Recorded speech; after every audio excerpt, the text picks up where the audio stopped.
Delhi Meerut highway, रात का समय, कोहरे में डूबी सड़कें और दूर से आती ट्रक की आवाज। पिछले 3 महीनों से इस हाईवे पर लगातार लड़कियों की लाशें मिल रही हैं।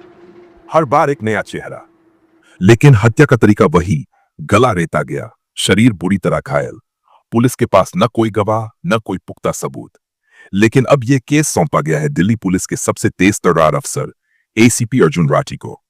रात 2:40 बजे एक ट्रैवल बस का ड्राइवर हाईवे किनारे पेशाब के लिए रुका। जैसे ही उसने जारियों की तरफ कदम बढ़ाया, एक खून से लथपथ लड़की की लाश जमीन पर पड़ी थी।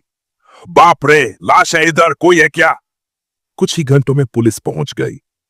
साई महेश, एसीपी साहब, ये इस महीने की तीसरी लाश है। वही तरीका, वही जगह के आसपास।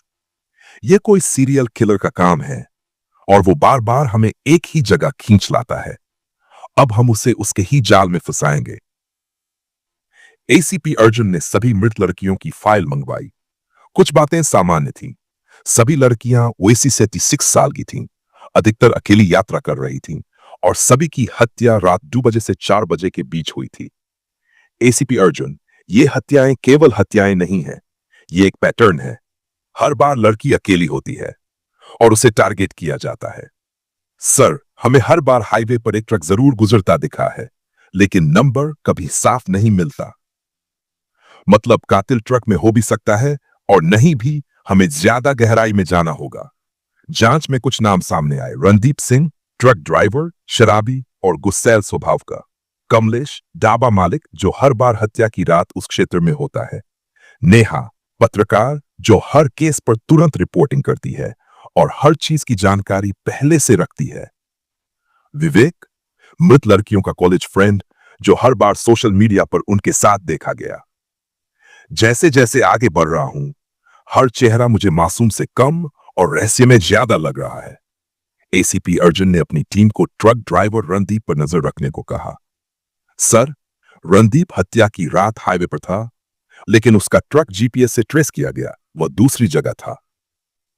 एसीपी अर्जुन, मतलब ट्रक महज एक भ्रम है, कार ट्रक की आड़ में सब कुछ कर रहा है। यह कोई चालाक इंसान है। एक रात एक लड़की रिया ने अपनी गुमशुदगी की रिपोर्ट दर्ज करवाई। वह अपनी दोस्त नैना के साथ यात्रा कर रही थी। नैना लापता हो गई थी। अगले दिन नैना की लाश वहीं मिली, हाईवे किनारे। सर, हम ढाबे पर रुके थे। नैना बाथरूम गई और वापस नहीं आई। ढाबे वाला अजीब हरकत कर रहा था, लेकिन मैंने ध्यान नहीं दिया। एसीपी अर्जुन तुरंत कमलेश को गिरफ्तार करता है। साहब, मेरी कसम, मैंने कुछ नहीं किया। मैं तो खाना बना रहा था और ढाबे पर बहुत भीड़ थी उस दिन। नेहा नाम की पत्रकार हर बार घटनास्थल पर एसीपी से पहले पहुंच जाती थी। अर्जुन, तुम हर बार कैसे पहले पहुंच जाती हो नेहा? सर, मैं क्राइम रिपोर्टर हूं। मेरी अपनी नेटवर्किंग है। या तुम्हारा खुद से कोई नेटवर्क है इस हत्यारे से? नेहा गुस्से में चली गई। एसीपी अर्जुन ने योजना बनाई। एक नकली लड़की को अकेले ढाबे के पास भेजा गया, जैसे कि वो ट्रक का इंतजार कर रही हो। टीम दूर से निगरानी कर रही थी। रात के 2:45 बजे अचानक बिजली गुल हो गई। लड़की गायब। कोई अंदर से सब देख रहा है, हमें लीक कर रहा है जानकारी। हमारे बीच ही कातिल है। सबूतों के आधार पर विवेक को गिरफ्तार किया गया। उसका लोकेशन हर बार हत्या के आसपास का निकला। एसीपी अर्जुन, विवेक तुम्हारा हर बार वहां होना संयोग नहीं हो सकता। सर, मैं बस नेहा के साथ ही था। वो मुझे कहती थी साथ चलने को रिपोर्टिंग के लिए। मैं निर्दोष हूं। फॉरेंसिक रिपोर्ट आई। हत्या के समय मृतक के नाखूनों में स्किन के कण मिले। डीएनए रिपोर्ट से सब दंग रह गए। डीएनए मैच हुआ। नेहा, नेहा, तुम ही हो असली हत्यारी। हां, मैं ही हूं। ये लड़कियां, ये सब मेरी बहन को बर्बाद करने वाले लोग थे।